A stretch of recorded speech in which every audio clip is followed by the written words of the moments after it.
110. Game 3 is tonight. Unless I'm just living in the moment, this seems like one of the greatest, most evenly matched playoff series or finals of all time. Correct me if I'm wrong, Crowder, but I'm imagining you're seeing the same thing. I mean, I wouldn't be surprised if every single one of these games goes to overtime. Now you've seen the stats that they're putting out, and they're saying like this doesn't happen, this hasn't happened. So 100%, these games are so damn good. And this Brad Marchand, he stole my soul.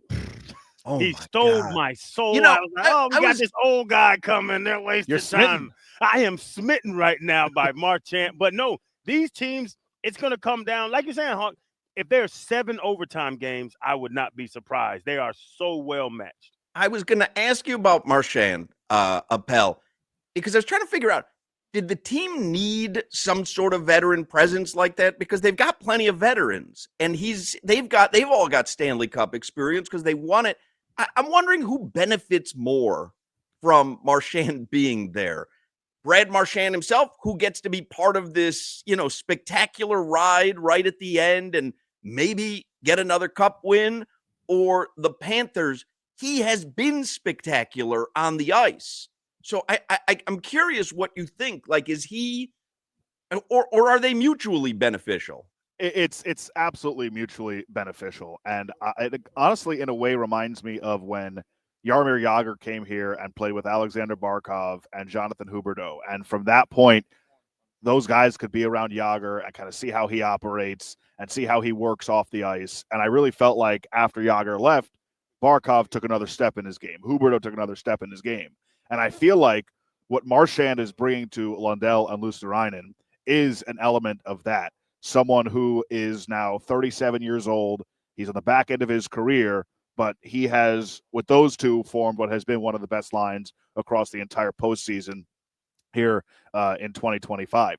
I don't think anybody could have a single bad thing to say about how this Marchand acquisition and run with the Panthers has been. He has been everything you could have possibly wanted in a deadline acquisition and then some. But to answer your original question, did they need necessarily a veteran presence like Marchand? No. I mean, Crowder, we were on the air doing a show when this trade news broke. It paralyzed me for like 2 segments. I couldn't get a thought out because I was just so caught off guard by the idea that, number one, the Panthers were trading for that guy from that team after they wrecked them in the postseason and wrecked their entire franchise the 2 years prior. And it just wasn't something that was on anybody's radar.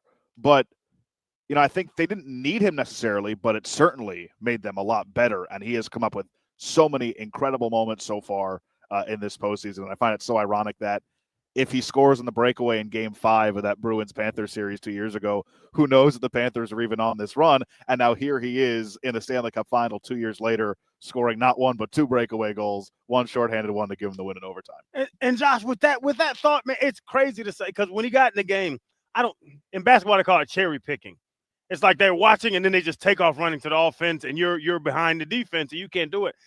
Like, does he tell people, "Hey, give me the puck. I'm about to go. Give me the puck." I just think Marchand's hockey IQ and his feel for the game is so good. Chuck talked about that. Yeah. These guys just are so good moving around without the puck, and the chemistry that he's developed with Anton Lundell, who had a really good game too for the Panthers, found him. And it was honestly off of a bad play by Evan Bouchard, who came down the boards, kind of opened up the middle of the ice there, and Marchand's going to win a foot race against a stationary Bouchard, who's got to now turn around and try and chase him.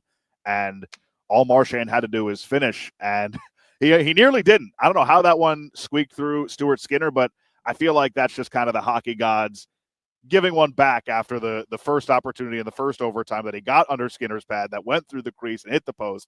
This one squeaked through. But that was one of those things when I'm watching that game, I'm like, number one, I don't know anything the Panthers could have possibly done any differently to not be 4-4 in overtime there. And number two, you're only going to get so many chances in this overtime.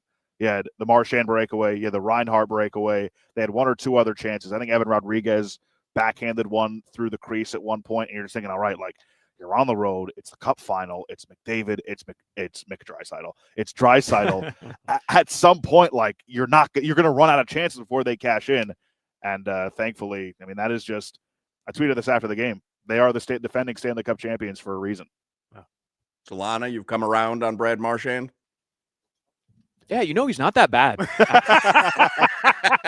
I was thinking about it, though.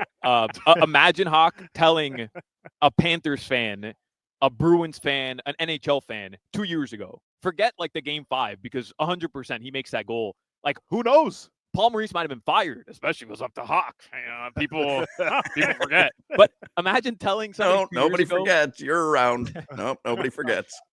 2 years ago, hey, one of the greatest postseason moments in Florida Panthers history is going to belong to Brad Marchand in a Panthers sweater.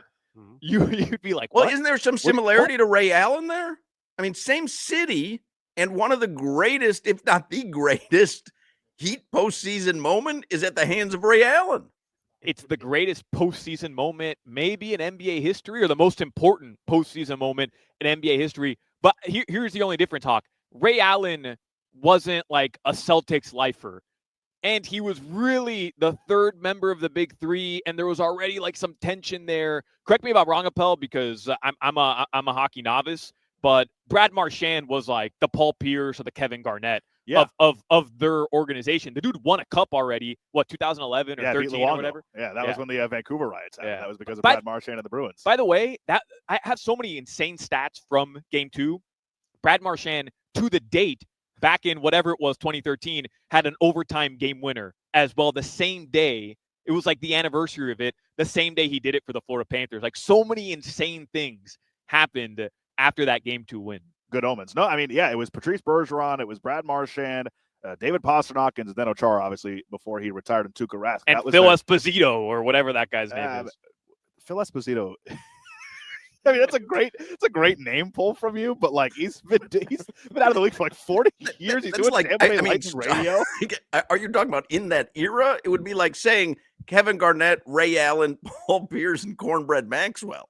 You remember the Big Three that the Heat beat? Larry Bird, Havlicek. Bread game. Hell, man. Bread. Well, Solana's got 2 time periods, though. When he's been watching or when he hasn't been watching.